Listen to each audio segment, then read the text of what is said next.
Hello, Mariam. Thank you so much for joining us today. How are you? I'm doing so great. This is so much fun. A perfect excuse to just block a couple hours of my calendar and have fun. Amazing. Yeah, we're looking forward to it. By the way, we always like to ask at the start of the episode, do you have a beverage of choice in hand for this podcast? What are you drinking? It's literally just regular tea. Nice. Love. It's like, should I be fancy or should I just grab some tea? Okay, I'll just grab some tea. Perfect. I got my sparkling water over here. Same with me. All right. Love that. Yeah. So before we start off, can you just introduce yourself and let our listeners know, who you are and what you do, and also how long you've been doing it?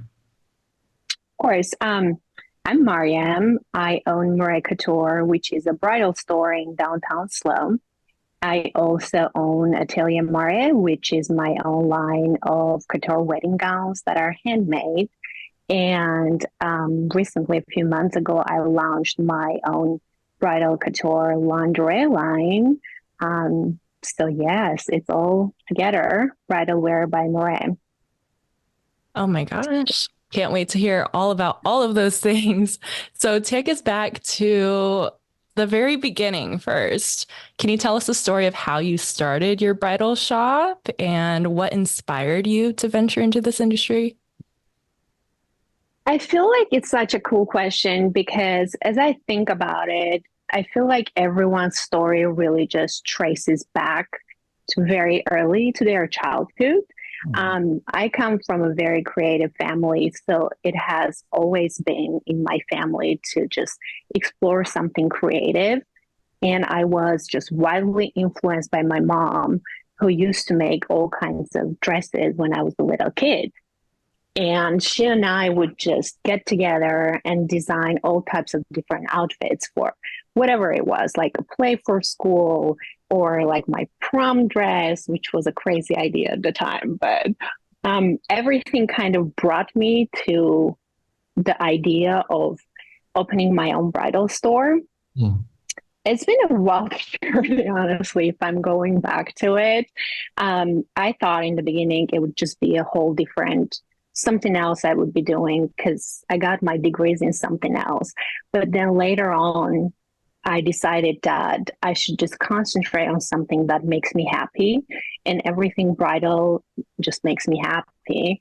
And I thought, okay, if I'm loving all this styling that I'm doing for myself, for my girlfriends, for family members, and everyone, why not just bring it all together and put it into one specific location? And as far as business perspective goes, weddings and funerals are always going to be in business. People are going to get married, people are going to die, Yep. unfortunately. So I'm like, okay, I don't want to go the bad route, but Cycle. let's just concentrate on the happy. Uh-huh. um, and that's what brought me to the idea of just opening my own store and exploring it all. And that gave me the opportunity of also just doing my own designs, which is something that I had been wanting to do for a very long time. And I just needed that little hub, that little seed to just grow and go to the direction that I have been loving so much. That is so exciting. Super exciting. I love hearing every vendor's story of how they started out, which is very interesting and fascinating. Were you always here locally in Slow, or did you just choose to come here? We moved here about 7 years ago. We used to be in Carmel before my husband and I, and then we moved over here, and it's just been a wild ride and very exciting. But we love it so much in here. I don't think we will ever move away.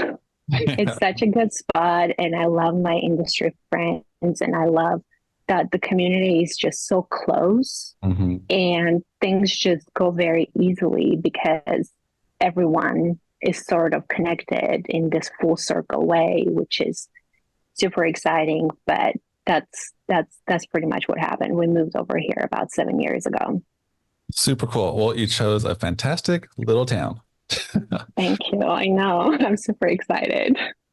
All right. So with your bridal shop and everything, can you share any valuable lessons or advice that you've learned during the process of establishing and growing your bridal shop?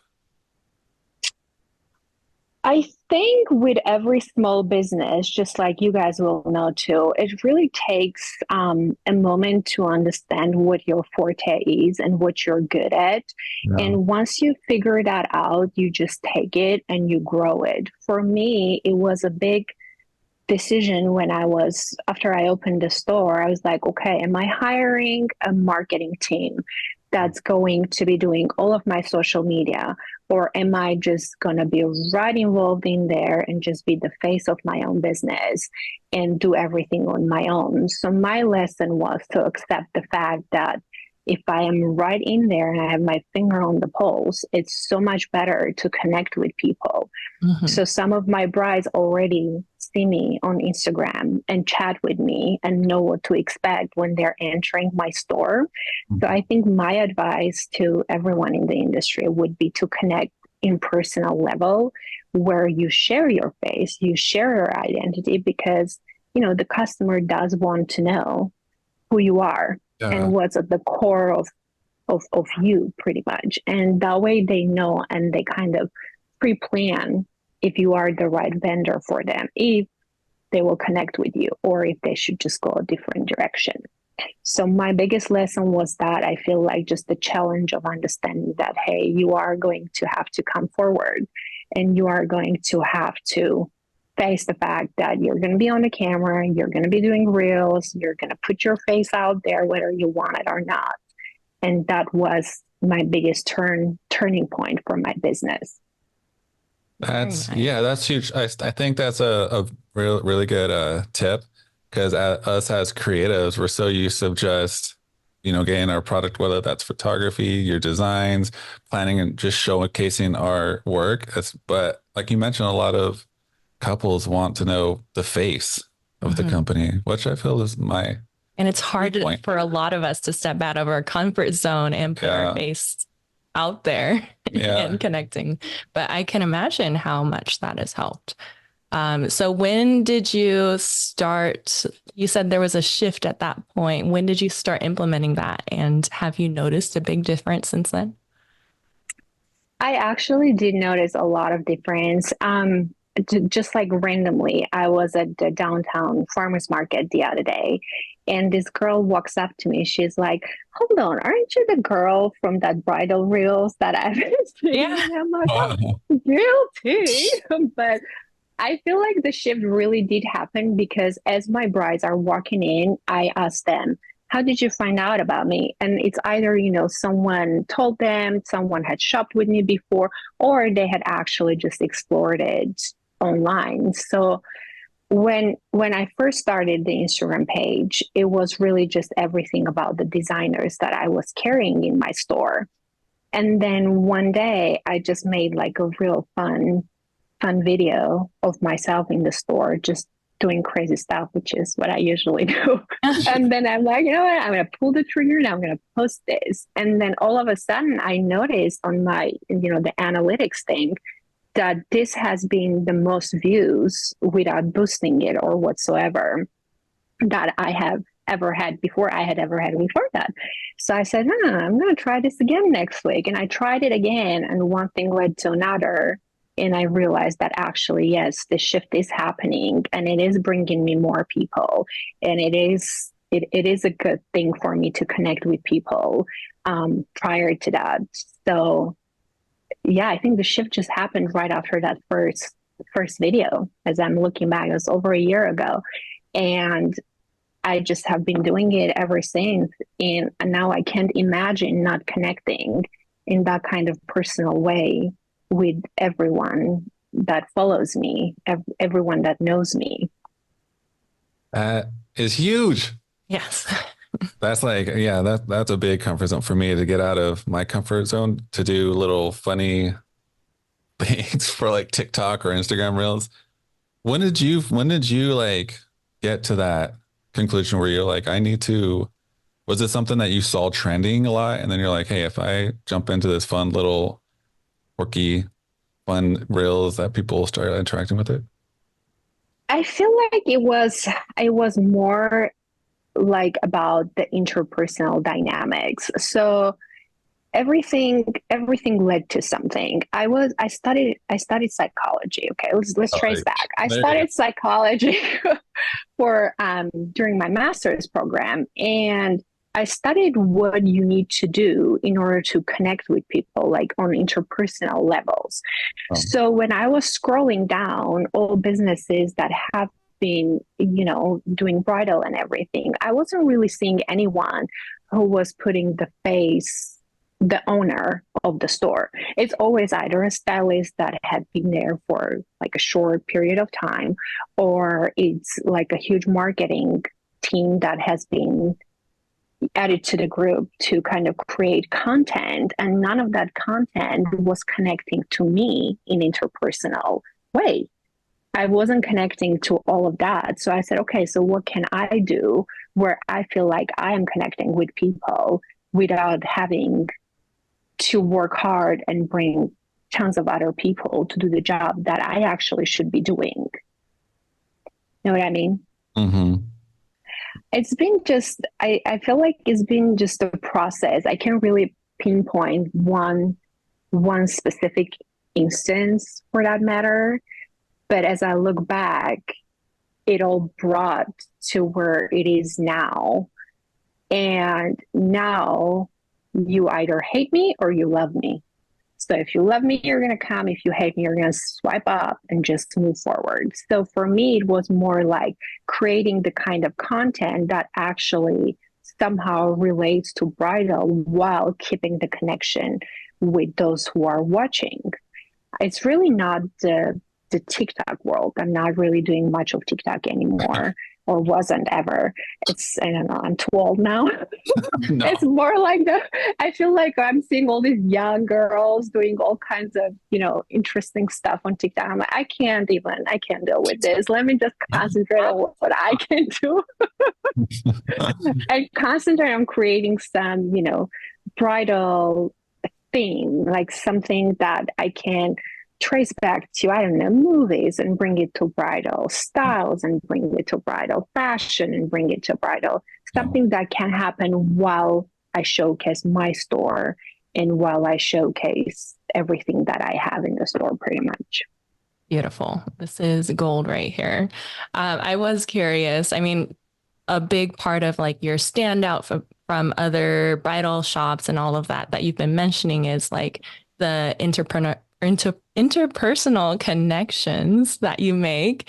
Is there anything else? Like, how do you differentiate your bridal shop from others in the market? Like, what unique experiences do you offer to your customers? This is a very good question because I feel like everyone has their own thing for their store. For me, as I was doing research to open up my shop, I concentrated a lot on curating designers that were mostly handmade, because I figured that something couture is not what exists in Central Coast as far as bridal goes. So I started picking the kind of pieces that would merge well with Central Coast and not be too extravagant from like East Coast kind of a deal. I decided to bring those handmade gowns straight into here and offer something that hadn't been offered yet, which was a full styling from beginning till the end. And I'm the only one who styles my brides. So my connections with them start from very beginning. I don't hire someone who is going to come and tell them why they should be buying this dress. I just do it myself from beginning. So for me, I think I feel like the only thing that really sets me apart from the rest of the stores is me, because I'm fully involved in my business. I'm the face you're going to see when you walk in. I'm the face you're going to work with for the next 12 months. I'm Mm. the face who is going to hand you your dress when your dress comes in after all those months. I'm the person who is going to lead that whole thing to that important day. And that's, as far as at least I know, I'm the only store in the area that does it. Yeah, that's really valuable and special to know. Super valuable. I love it. Mm. Very personal. Thanks, guys. All these compliments. I just love you both. Mm. Likewise. Yeah. Well, um you kind of probably already got into this, but in this competitive industry, fashion, what strategies do you use to stay ahead and still appeal to your target audience continually? It's a very good question. So, to give you a little summary of how bridal fashion works, pretty much, Mhm. we carry a variety of designers, right? We travel twice a year to go and curate and bring all of those designs. So, for example, I'm going to New York Fashion Market and I'm going to pick the gowns that I'm going to bring in for the season that's coming out in fall. So it's like 6 months ahead. In spring, you buy for fall, and then in fall, you buy for spring. So when we go to these markets, we already see all of the trending styles, all of the new fashion, and everything that's coming later on in the year. So then I try to imagine what would my brides like? Mm. Because it's one thing that I shop for myself. I mean, I love everything. I love all these dresses and I'll buy them all, then I'll be left with zero money. So it will be like it will not be a good story. So I try to think about my brides when I am there and just imagine what and how would this dress resonate with them? How would this dress fit with my brides? And I just try to keep them in my mind as I'm picking them. So, for example, I had a bride who we like pretty much did a whole custom dress for her. It was incredible. It was a two-piece, a fitted dress under, and I made an overskirt for it. Absolutely gorgeous. It was missing this very, very specific veil that both she and I were imagining would work perfectly with her outfit. So I told her, I said, let's just hold off the veil until I go to the market. I'm going in just a couple of weeks. Let me just go there and have a look. I got there and I started looking around for the veil vendors and I found the perfect veil. So I texted her right from there. I said, you know what? I found the perfect veil. This is the one that we're going to be getting. So I was thinking about her that entire time I was there, which is again, that whole getting back to the whole personal connection one more time. So I carry them with me while I'm going to pick stuff that's going to go later on to other brides down the road.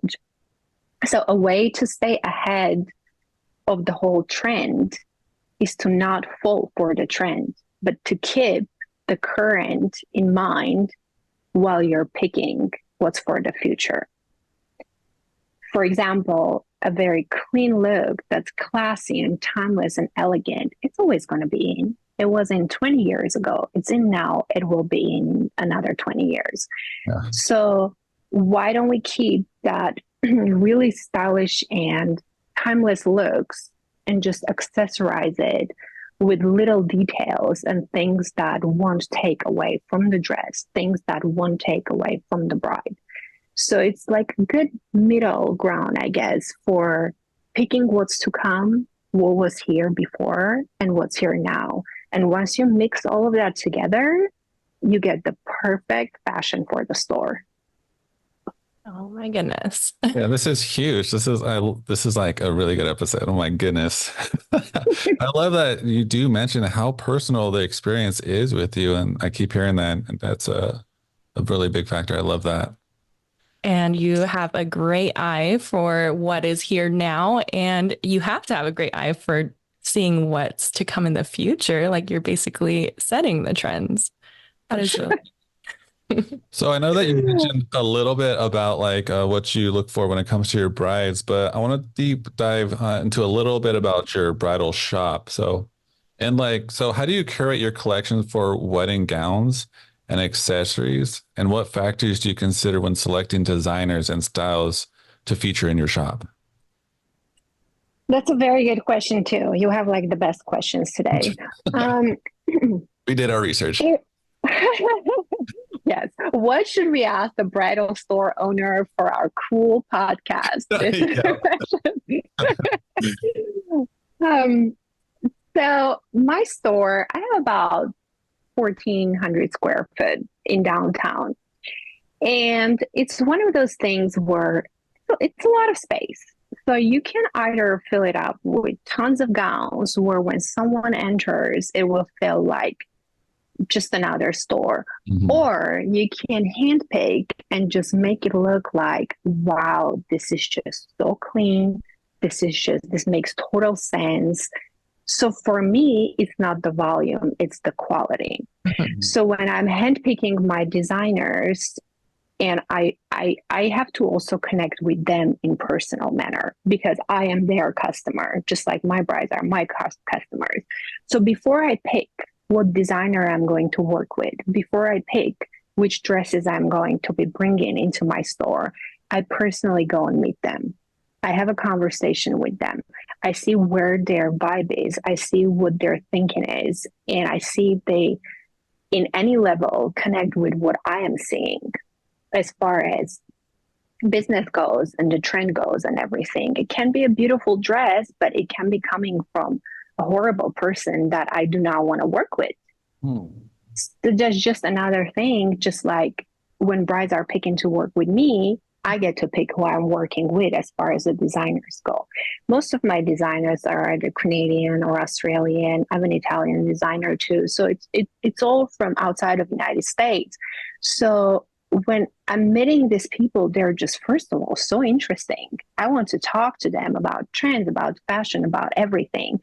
And then I tell them about my store, and I tell them that my relationships, again, are very personal. So I don't want to buy tons of stuff to have tons of stuff in my store. I want to be buying only the dresses that I know are going to feel good in my location, are going to feel good for my brides. So it's kind of a process of handpicking, first of all, who I will be working with, because these dresses are not free. The ones that I'm bringing to the store, right, I pay full price to bring in. Wow. So it's not like they're just giving it to me. You can hold on to this and then take orders of it. That's not how the bridal business works. Mhm.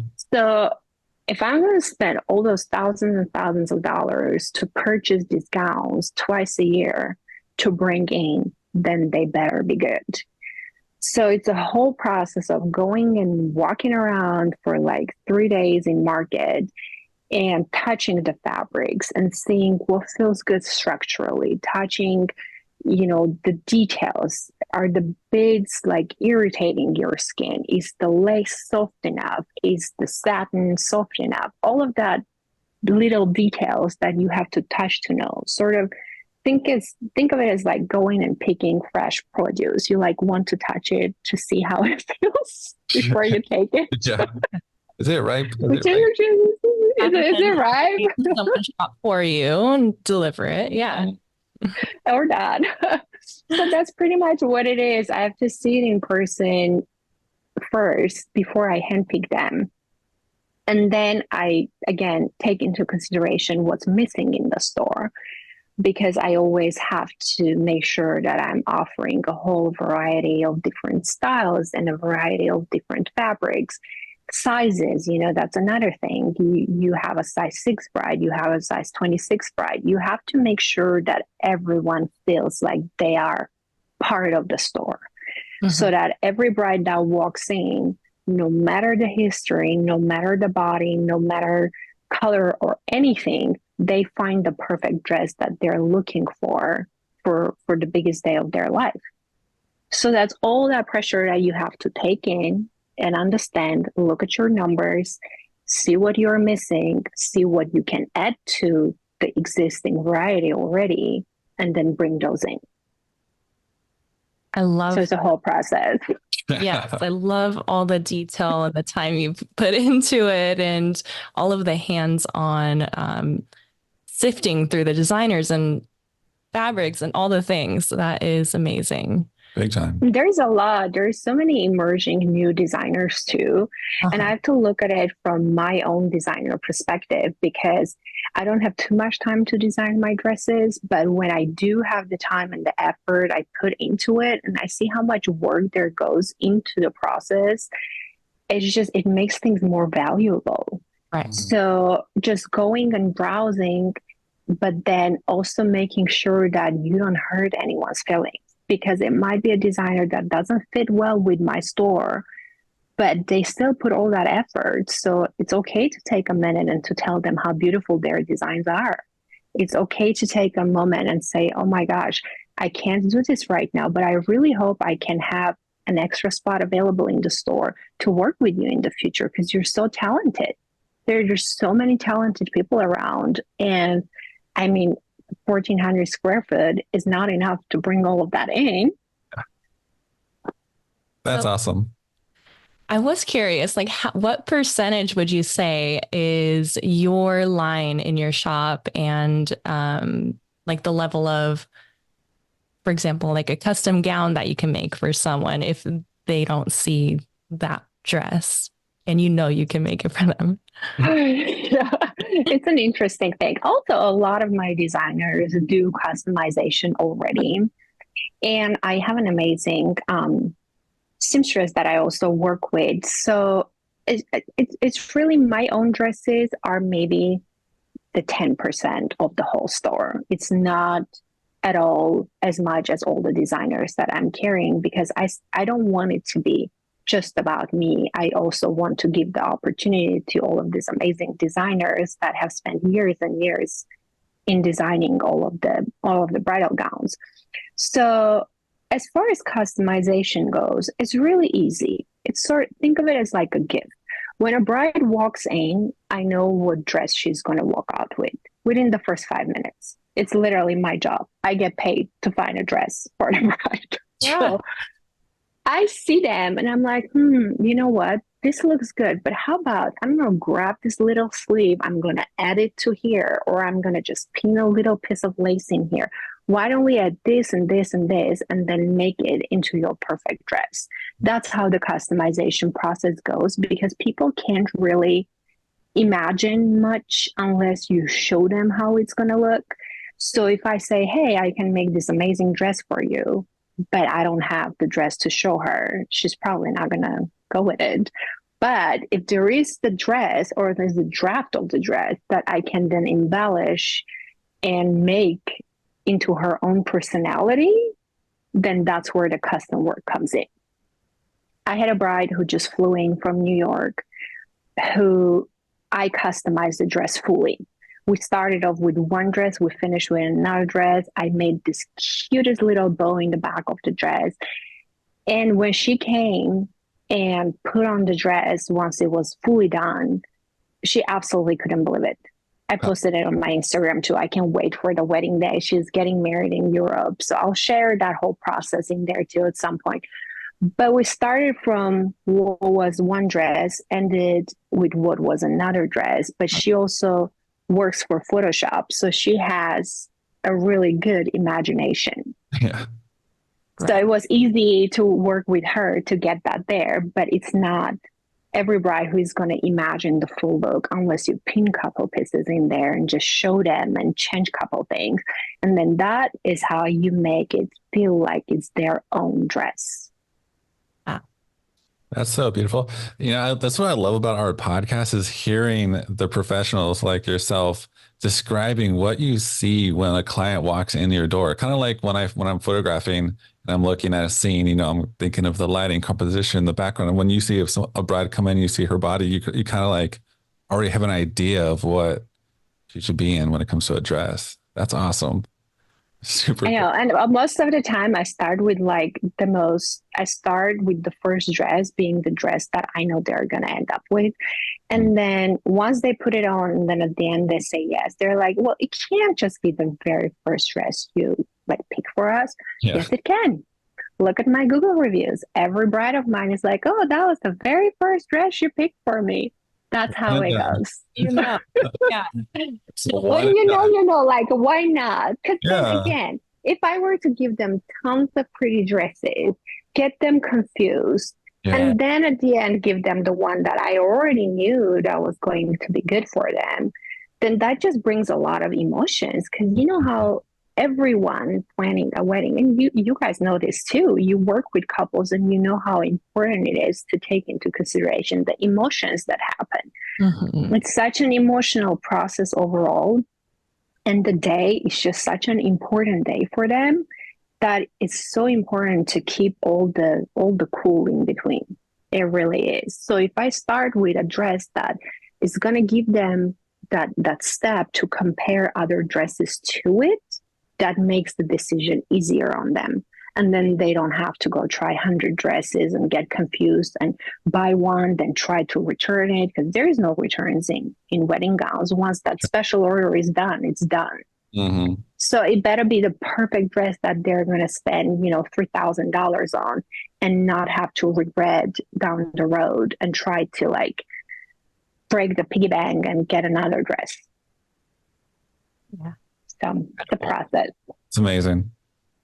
So, sorry, this is kind of on a tangent, but all of this has been incredible to hear. I'm just curious, looking back at all of your whole journey, like what are you personally most proud of accomplishing with your bridal shop? I feel like the most important thing was finding myself. Uh-huh. I always knew the things that I love. I always knew the things that made me happy, but I never realized that creating my own space and creating my own vision and bringing it to life could bring that much happiness to me. I genuinely feel happy when I'm seeing people happy. It like ignites my own happiness right away. And we cry together with my brides. We like laugh together. The whole thing just makes me so happy. So I feel like the most proud that I am is that not only I created a place for brides to feel amazing, to feel beautiful, to find the perfect dress, but I also created a space for myself and my well-being and my happiness. And the fact that all of that my store brought me the type of joy that it did, I feel like finding that, accepting the fact that, okay, I'm going to be doing this, and okay, this makes me happy, and it's okay, I'm absolutely meant to do this. That's what I'm most proud of, understanding that I can do it. Because we all can know all kinds of things that we're good at. I mean, I could easily be doing something else, but just making peace with the fact that that's it. I'm not going to be switching careers. I'm not going to be doing anything else. This is my core. This is what I'm meant to do. And this is what I'm going to be doing till the rest of my life. That realizing it and accepting it, that's my biggest accomplishment. That's beautiful. That is like inspiring. Like I feel the passion just radiating through this screen right here. Holy, seriously. Wow. You're making me want to come to your bridal shop to get a bridal gown, and I don't even need one. You never know, the anniversary and all of the good stuff. Need a vow renewal. Yes. Exactly. A style shoot. Yeah. Yes. We'll get into that. We will get into that. Don't worry. We got some hard hitters for that one. But to add on to that question, do you have any like future goals or, for your growth and success for your shop? Yes, I do. I have this absolutely beautiful location. I have been so blessed to find that place and to just work with like the most amazing landlords, and just the location itself is literally the reason why I love my store so much. But I also want to be able to elevate it to a level where at some point I will have the opportunity to do styling services where I can also style brides throughout the US or outside of US through either Zoom, or I can fly to them, or that whole experience where I can use my wedding passion to style the bride. So that will be another extra business, I guess, that one day at some point will come. That's goal number one. Goal number two will be to just finally get to a point where I will launch my handmade collection to a point where it will be in one of the bridal fashion weeks, and other stores will be able to order that collection.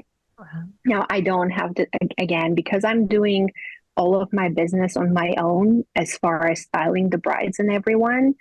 I don't necessarily have the time for it right now, but it's a goal that I know one day will happen. It's just a matter of coming to it and expanding to it. And do I want to open other Mareh Coutures everywhere else? Of course I do.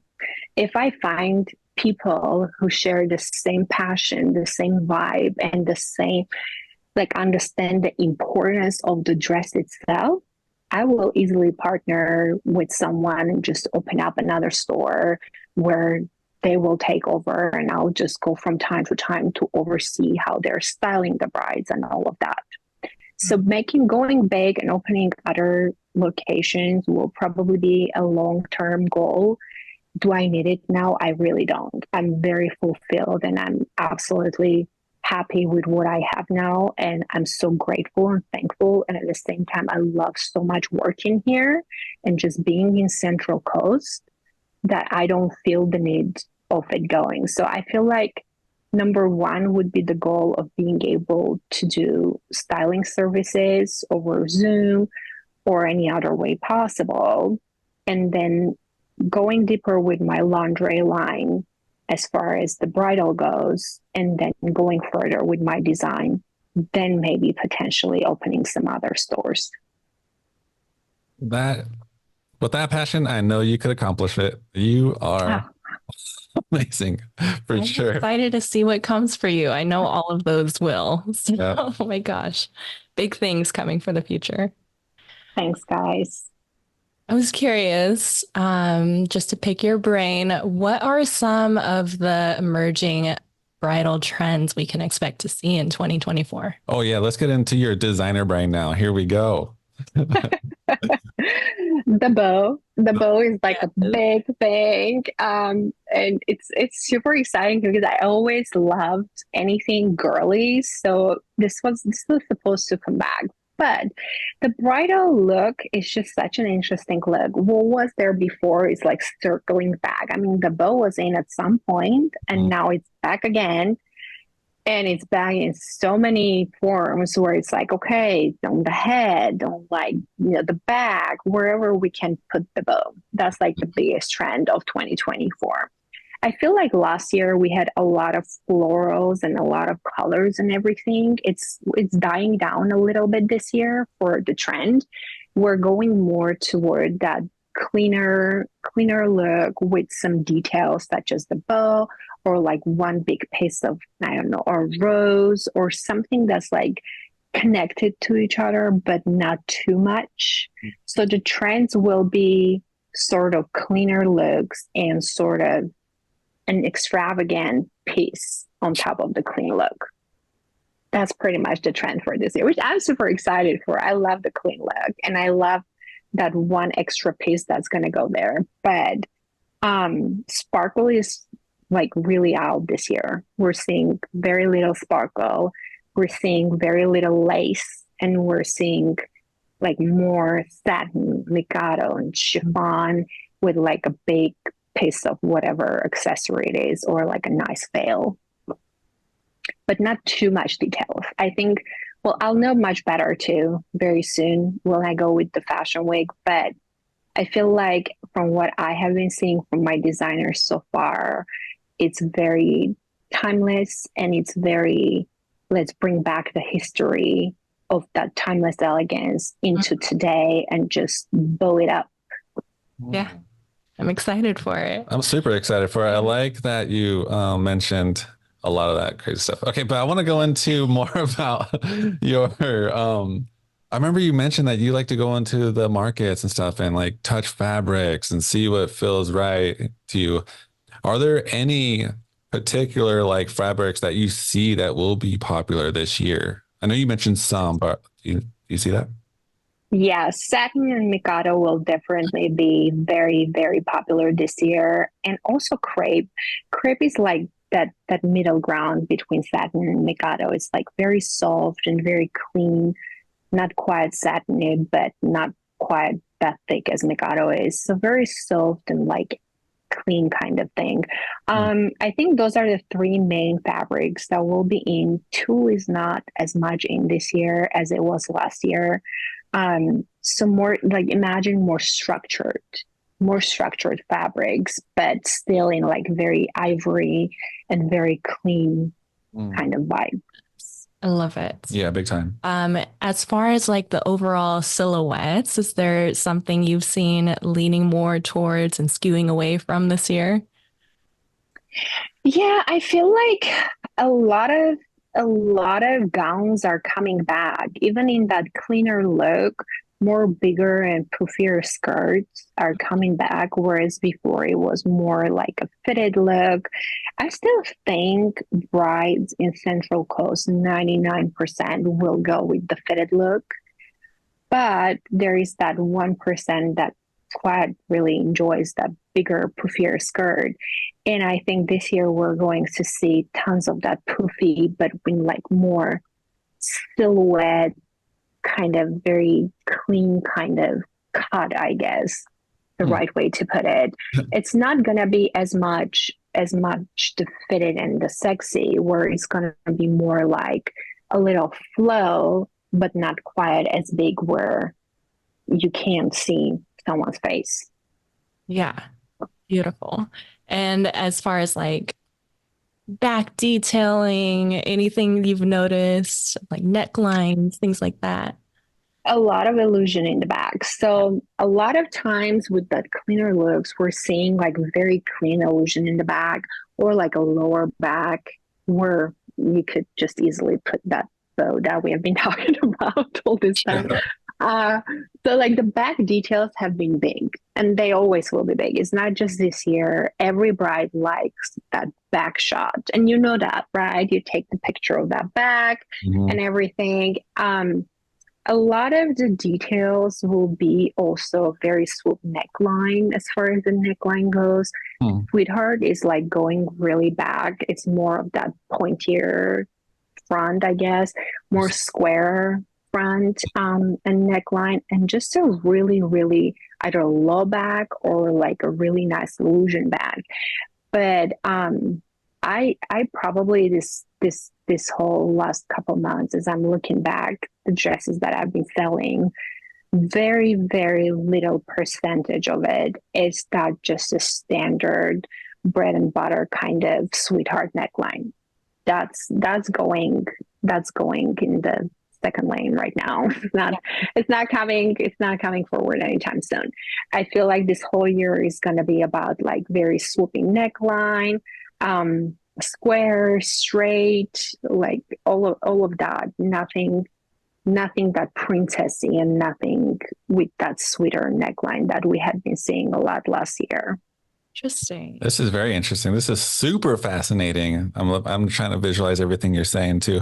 Okay, You so guys are trying to see what you're gonna expect from your brideson. That's all it is. that's The true. first thing. So I know you do, it seems like you do a lot of your research, to digging in to see what's trending and see what's happening. So my question is like, what do you foresee as the driving factors behind these 2024, bridal ground trends? And do you think they're influenced by culture shifts, social media, or like any other outsource? Social media is actually a very good point. I feel like a lot of it is influenced with social media. Oh, I'm sure this whole bow thing happened where just someone randomly posted something from previous decades where someone had like a cute bow and Mm. someone's like, oh, I actually love this. Let's just reshare this. And one thing leads to another. And all of the designers are seeing what's trending online. and they're coming up with their own lines of something that's going to be coming in for the wedding season. Social media, yes, absolutely has something to do, if not the majority to do with the trends. But I also feel like it has the cultural component. So, for example, one of my designers just did last year, they did this French inspired line. This year, they're doing this Italian inspired line, and the whole fabrics that they're choosing are very much deep rooted into the Italian culture. So a lot of designers just say, you know what, forget the social media, forget what's trending. We're going to take what culturally one kind of country is showing and just explore that into our fabrics and into our styles. I haven't seen this Italian collection yet. I just know that's what it's influenced by. So I'm really looking forward to it because I love everything cultural. I lived in multiple countries, and I loved exploring all the different fashions in all these countries. I love taking the hints of one culture to another and just bringing it together and mixing. So to me, the cultural is always going to be there.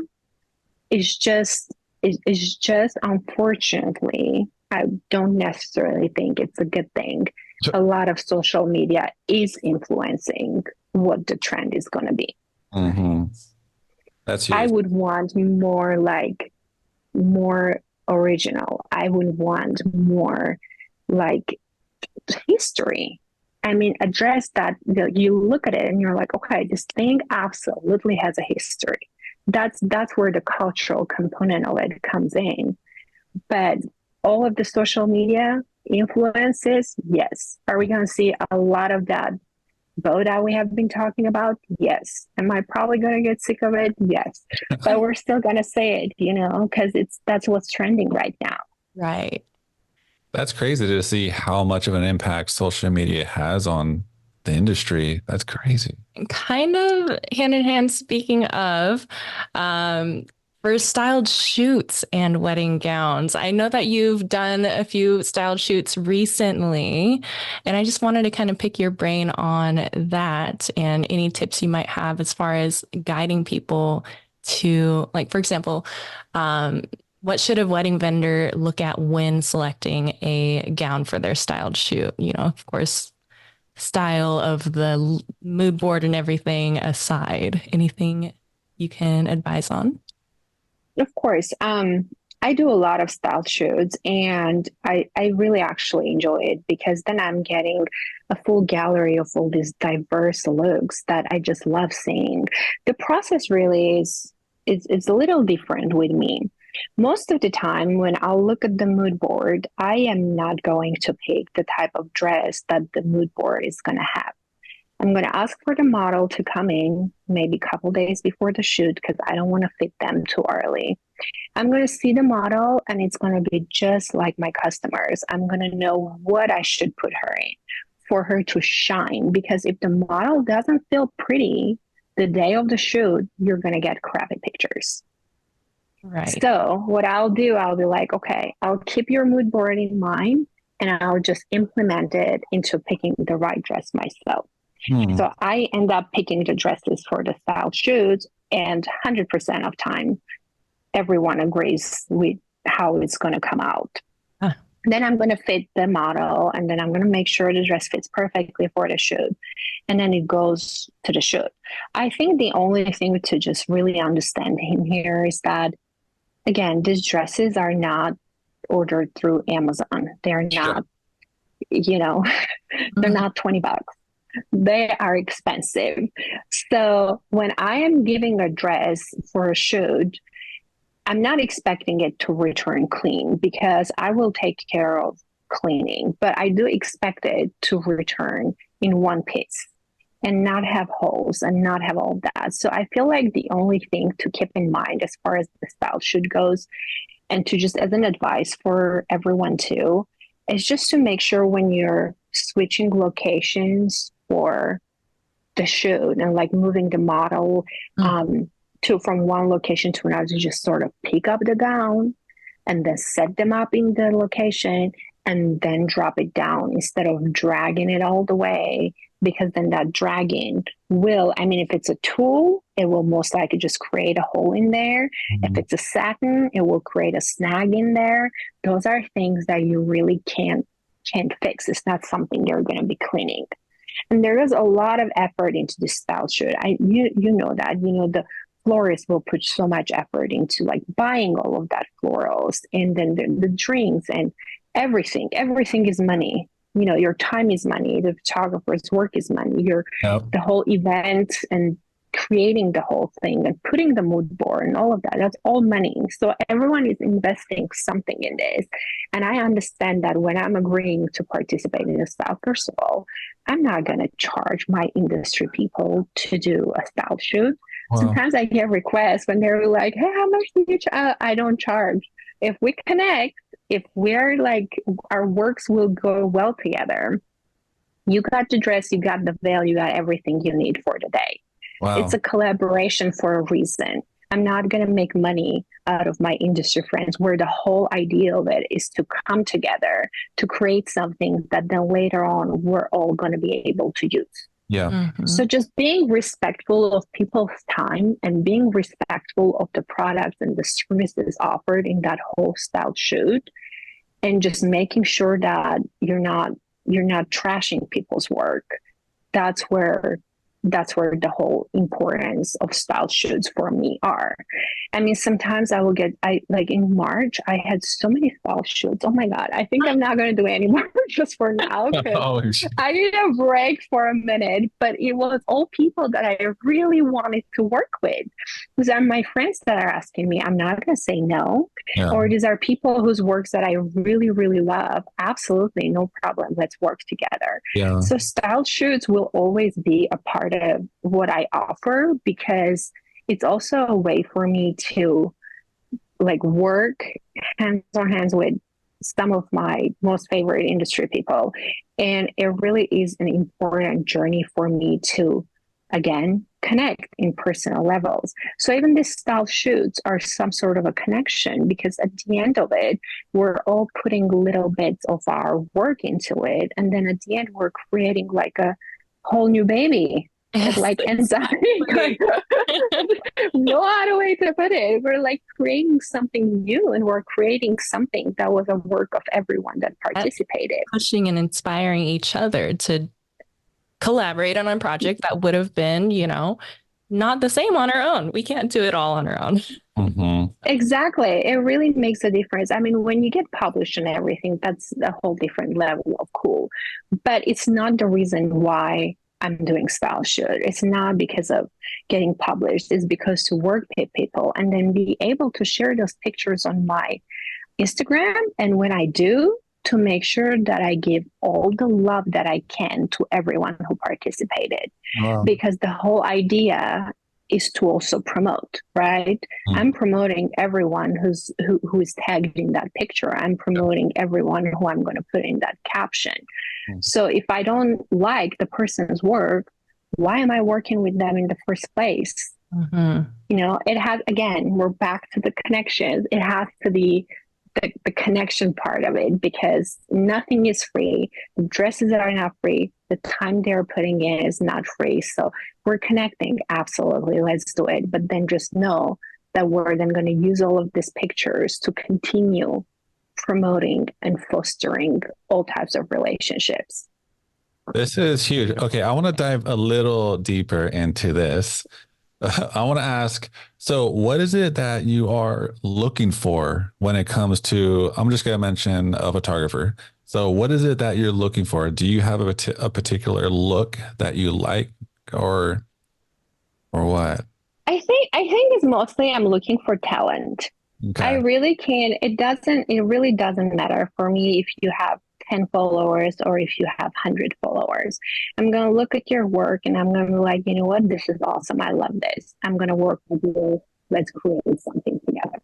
Yeah. So for me, it's just about, for like if it's someone I don't know, if it's someone I haven't worked with before, and if it's someone that's completely new, it's just going to take me a minute to read what their whole idea of the mood board is, to swipe a couple of pictures and make sure that okay, this person knows how to take pictures and they're Yeah. actually really, really talented. And that's all. Yeah. Easy as that. As far as like the actual shoots go, like what are some potential challenges that vendors might face like when working with your gowns in style shoots, and how do you advise like overcoming them? I think it's mostly like one time we had a shoot that was out at the fields and like the dry grass got Yeah. into the tool and it literally took me like 6 hours to hand pick and Oh my take God. all of that dry grass out. I mean, it would be nice if I didn't have to deal with it, right? But it was also one of those that, okay, I knew where the location is. I knew this could be happening. So I knew what I was signing up for.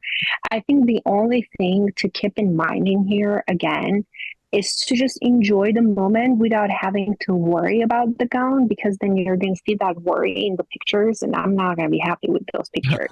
Just enjoy the moment, but like keep in mind that again, when you're moving around, to just be a little gentle with the movement. That's all it is. I feel like that's my only advice when I'm preparing for a style shoot. And you know, the photographers or the planners will ask me, do you have any advice of what should we do?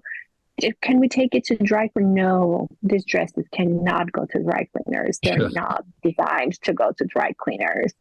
These are expensive handmade fabrics. You can't take it to dry Wow. cleaners. I know how to clean them, and then it's going to take me hours to clean it, but I'll get it cleaned where it will be completely new and good.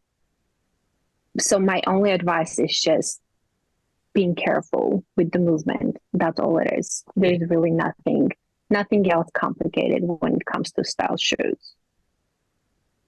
So that's your my so I know you mentioned you didn't charge to use a dress, but I'm assuming that there might be a damage fee if something happens to the dress. I know a lot of designers sometimes do that. I mean, I could go that route and just be that girl, but I'm just not. I'm going into this relationship knowing that we're both getting super cool pictures out of it. And if it's something that is still salvage and I absolutely cannot restore it, what the heck? It's a business expense. But I'm not going to That's be charging someone to like, because, okay, what am I going to do? Pay me the $2,000 that this dress costs. I mean, I can't do yeah. that to people. So I feel like it's just like any other relationship. When you're going into it, you should know what to expect. Mhm. And Yeah. my hope is that the person taking over the dress will be responsible enough where I won't have to deal with that. It's never happened where the dress is so damaged that I can't Yeah. absolutely fix it in the studio. No, but it's really not something that I can expect. You go into this knowing that okay, you're volunteering into this. It's not something that was forced. I could have said no. So does that just apply to just your line, or is that also, say, one of the designers' dresses that you Oh, hold no, in? I use a lot of my designer dresses in the shoots. I use very little percentage of my dresses in the style shoot just because people love stealing ideas. And Oh, if I'm making something that is not yet to be seen with anyone, I'd wow. rather not use it in a style shoot and just not have it surface all over internet. Because again, social media trends and all that. Smart So business woman. You- it's a hard business. I mean, we did a shoot last year where I used, my one of my dresses, and it was so beautiful, and I'm so happy I did it. And I would have done it again if I had the chance. But moving on, I just decided to concentrate more on showcasing my designers that I actually carry and use those dresses for the shoots rather than necessarily using mine. That being said, I am currently making a dress that I'm going to take with me to New York Fashion Week, where we're going to do a photo shoot in. Wow. So this is another time I'm using one of the dresses that I am making. This is a special occasion. It's New York, so I had to do something. But any other time I can just showcase, and all my designers are just so beautiful. I literally just love them so much. They're all such beautiful dresses. You're not missing out on particularly having my own gown. Mm. They're all so beautiful. I'm not going to give an ugly dress for a shoot. Oh, wow. And you wouldn't have an ugly dress in your shop to start with. I don't. That's so nice of you to say, but I actually don't. I have only pretty dresses. Yeah. Beautiful. Okay, so I want to ask another question that is gonna like be perfect for all my photography friends. So when it comes to like photographing a wedding dress for like a style shoot or a wedding, I want to jump into your brain and see what it is that you envision when you see your photos. So can you share some examples of unique or creative ways a wedding photographer could like utilize the wedding gowns in a style shoot or just a wedding day? Like what pictures do you see that you could be like, I'll hang up on my wall?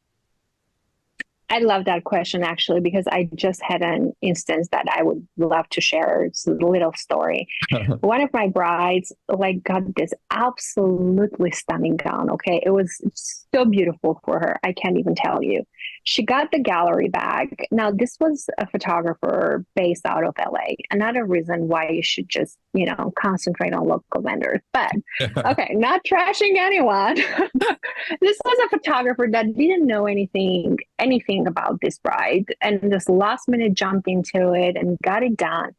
And she got a full gallery and not one picture of the bride, just herself in the gown. Yeah. It was everyone. The groom was there. The aunt that doesn't even exist was there. Like every single person was in this gallery. And as I'm scrolling down, which she shared with me because she wanted me to, blog about it. Yeah. I'm like, oh my God, I cannot find a single picture of her in the gown. Like one nice shot from the back with that ginormous train that we customized for her. That beautiful back detail that she had. And she's a gorgeous bride. Okay, don't get me wrong. She's like so pretty. She's like a model already. Like you're telling me you couldn't get one picture of her? Yeah. No, it was such a big disappointment for me. I really felt bad. I mean, I didn't say anything to her, obviously. I'm not gonna do that. But I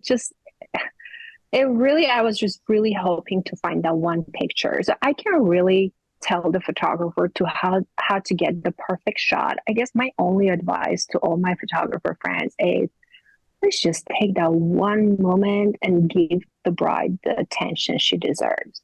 Mm-hmm. She's spending so much money on this dress. She's spending one whole year on working that dress come in, then getting alterations done, then getting fitted into it. She has to go multiple times for all of that. She has to, find the perfect shoes for that dress. So much effort goes into that dress that I just really think it's so important to give that one shot of her with her dress, front, back, and side, if we're being honest. Mm-hmm. I have a 5-year-old, and he will be like, Mommy, can I see pictures of you from your wedding? He like already talks about it. Mm-hmm. And I'm like, what do you want to see? It's like, I just want to see you in a pretty dress.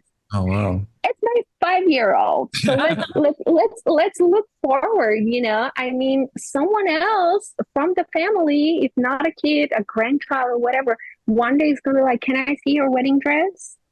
Yeah. And she's not going to have a picture of her in her wedding dress. There's always going to be people next to her. There's always going to be someone kissing and hugging her where you don't see the details of the dress. So just my only advice, 1 or maybe 10 pictures of the bride. That's all I can say, because I feel like a good photographer, it will already know all of this. You know what I mean? They will already know that, okay, we're gonna give this pictures so that then the bride can put it on her wall. I mean, couple of pictures, of course, but the bride herself, that to me is like personal. You need it. That is huge. To all my photography friends, you heard it here first. Get that one picture of the bride. Holy moly. But okay. Go for it. Go ahead. Sorry. I was going to just say, imagine this. And I'm going to give you a little preview. I Yeah. have a bride coming in, and we're going through all this process, sharing with me that she's going to be marrying the love of her life and all of that. And then we're finding the perfect dress. And she started crying, and she's like, I can just see myself walking out there and getting married to the love of my life in this dress. That dress is so personal to them. I'm not saying it because I'm the bridal store. I'm saying it because I see it on a daily basis. I see how happy this dress makes the person. They're going to look back in 20 years and just like browse through their pictures and be like, wow, my dress was gorgeous. I looked amazing. That feeling, the only way you can feel it one more time is through the pictures. Mm-hmm. So I feel like that's why it's so important to bring it into the pictures, because, I mean, if the bride forgets how her cake tasted, she's always going to remember how she looked in her dress. Yeah. And she'll always remember the taste of the cake too. It was pretty amazing and delicious and sweet, and see the pictures of it. But that feeling of finding your perfect dress, the only like few times you feel it is first when you find it, second when you wear it on your wedding day, and then later on when you look at your pictures. Wow. I love that you just dig deep into not just like, your craft, but the emotion into the couple, which is huge. I feel like a lot of times sometimes we forget. We just go in and do our job and try to get the safety shots. But yeah, that one is a huge one to have. And now I want to dive into a little bit more when it comes to like the shots. So do you have like any suggestions on how like a wedding photographer can accurately represent the quality and fit of a wedding gown and a style shoot or a wedding day, even without like a model wearing it? Or say, Yes, actually, well, if someone is wearing it, I feel like the best way to get the best shot. So at the end of like the middle of each dress, if you're looking at exactly the middle going all the way down, there's that middle seam in the back where if you put your hand under it and you hold one side and the other side, like the right side and the left side of the seam line, pretty much think of it as the seam line is in the middle and you're holding with one hand on the left and one hand on the right, and you just fluff it out. It's going to give you an exact perfect lay of the train and the bodice, because when the train is fitting right, the bodice is sitting correctly too. So if you are to just take that one moment and fluff it out correctly, regardless of the silhouette of the dress, then you're going to get a really nice picture. The dress just by itself hanging, not much you can do. It's just another dress that's hanging. But when the person wears it, yes, that's when the dress comes to life. And that's the moment you have to just, acknowledge and take pictures of it. And if you are to fluff it where it's sitting correctly and make sure those hanging straps are not hanging out all the way from the bodice and have them tucked in where it's like all clean, you're going to get amazing shots. It's really just two things you have to do. This is like gold. This is gold for everyone here. I can't even like put it into words. I love it. Thank you so much for answering these so perfectly. I love it. I enjoyed this so much. I just love like talking everything bridal. So this was a perfect thing to talk about. Well, after all of that, we would love to kind of change the mood a bit, and we want to play a game with you.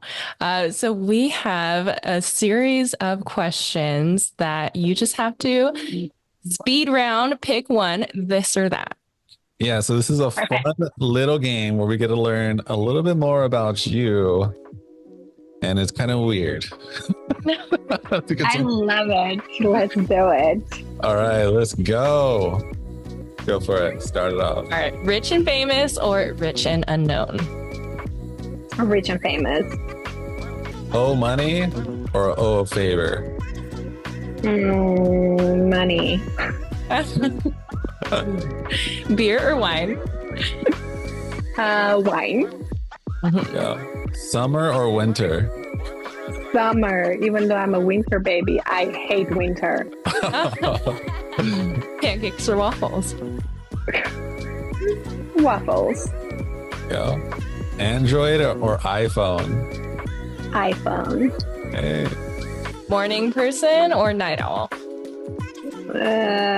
Morning person. What about gym or spa? Gym. Hey, there you go. Nice. Love it. See the future or change the past? See the future. Oh, here we go. Coke or Pepsi? Really none. I don't drink any, but let's say Pepsi. Flats or heels? Hills. Guacamole or salsa? Guacamole. Love it. Staycation or vacation? Vacation. All right, to all my little nerds out here, Marvel or DC? Marvel. My Whoa. son. Hey, Coffee or tea? Coffee. what about beauty or brains? Brains. There you go. Jeans or leggings? Leggings. Halloween or Christmas? Christmas. Introvert or extrovert? Absolutely extrovert. Vacation or staycation?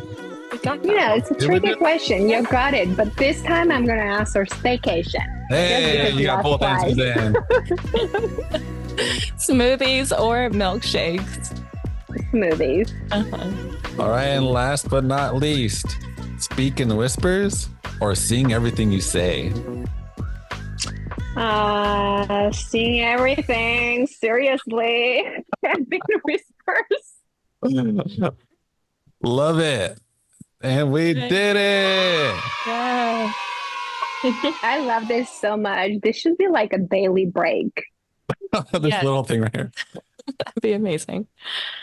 Okay, so yeah, that was super fun. We love having that random little this or that section. Just kind of fun. But now I want to switch it into one final question. If you could have, this is a question that we like to ask every vendor at the end of our podcast.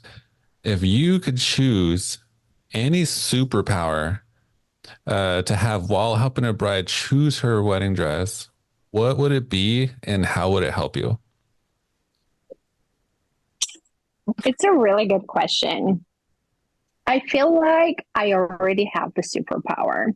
Oh, It really is like a gift seeing what this bride is going to wear. So I have the superpower, but what I don't have is the power to make every bride feel beautiful every day of the year. They feel amazing when they come to me, but it's not every bride that's going to feel amazing when they're somewhere else or on their daily basis. And I see beauty in such wide and like interesting way. To me, every woman is beautiful. And to me, I wish I had that power to just throw it at them to feel amazing every day, not just when they're in my store, because that I can do. But when they walk away and they're out and about on their daily things, I wish I had the superpower to make them feel amazing always. Wow. wow. That is like the best answer we've ever heard. That is huge. Again, that just goes back to your passion and like the person you are. This is insane. Can we hang out? You're such a good person. Absolutely. I love it. My God. It's so important, I there's just so much bad happening in life. It's so important to just lift people up. Just tell them for a second how beautiful they are. Compliment them. The life just is such a great thing to live if you know how to appreciate beauty. Mhm. And I see it on daily basis. I see them beautiful, but everyone has something. One will be like, oh, the belly. One will be, I don't know, the big toe. Someone has something that they're very, very, not comfortable with. But then to me, I'm just seeing a beautiful girl wearing a beautiful dress. Hmm. So I really wish everyone could just take that moment and just appreciate the beauty and appreciate the fact that when someone is happy, that's when someone is beautiful. So in order to make people happy, we just have to give all the positive vibes, and just make it clear to them that you're great. I don't care if the bride ends up not buying from me, I'm still going to make them feel amazing. Like, even if I know they're not going to find the perfect dress, or if I know that, what, this wedding might not even happen, because sometimes that happens too. And I can like feel it that this is not going to go the right direction because there is some signals that could happen. Even in that very tiny situations that sometimes once in every blue moon happens, I still am going to make this person feel amazing, because those are the memories that you're always going to cherish. And that's how I live every day. When I'm seeing people, I want them to be happy. I want them to feel great. I want them to feel beautiful. That's just so important to me. I don't even, Incredible. yeah, how do I even respond? This is insane. Wow. That's, You were seriously like born to do this. yeah. That's all I can say. I like that one line you said, and I might butcher it, but it was like, when someone is happy, and that's when they're like the most beautiful or something like that, you said, which is like, that's huge. Audrey Hepburn said it. I kind of took it from her at some point. She said that happiest girls are the prettiest girls. And that's really true. Wow. I mean, I feel beautiful when I'm happy. That's that, and now that I'm happy 24 hours a day, I feel beautiful. That's just how it is. I mean, I might not be beautiful to everyone, but I feel beautiful. And that's how I want everyone to feel. Dear God, this just became like one of the passionate, inspirational podcast episodes we've had. This is awesome. Seriously, wow. Like I'm just like, Well, you two are very beautiful. So look at that. that's funny. You. Oh, thank you. We're just hide now. Well, man, this has been such a pleasure, and thank you so much for like taking the time out of your busy day to be a part of our show. I know everyone here is going to be amazed when they listen to you. But before you go, can you please let our listeners know like where they can find you, your Instagram, your designer line websites or links, anything? Absolutely. So they can find me anywhere, honestly. I'm always in charge of Instagram and the phone and everything. But my Instagram is Mareh Couture, MarehCouture. And then the same is the website. It's marehcouture.com. Can either call, you can go on the website, you can shoot me a DM, you can text the phone. I will like always answer. Yeah, I'm reached everywhere, or you can just walk straight into my store. Even though most of the time, if I'm having a private appointment with the bride, then the door will be closed. But if I'm not having a private appointment, the door is open 7 days a week. Just pop in, say hi, ask your questions, or just DM and call, whichever is better. There it is. We love it, ma'am. Thank you so much. And everyone, her information will be in the description below. So you'll find her there. All right. Thank you again. And I can't wait to hang out. Thank you guys so much. I really love this. This like flew so fast and it's so nice. Thank you so much for having me today.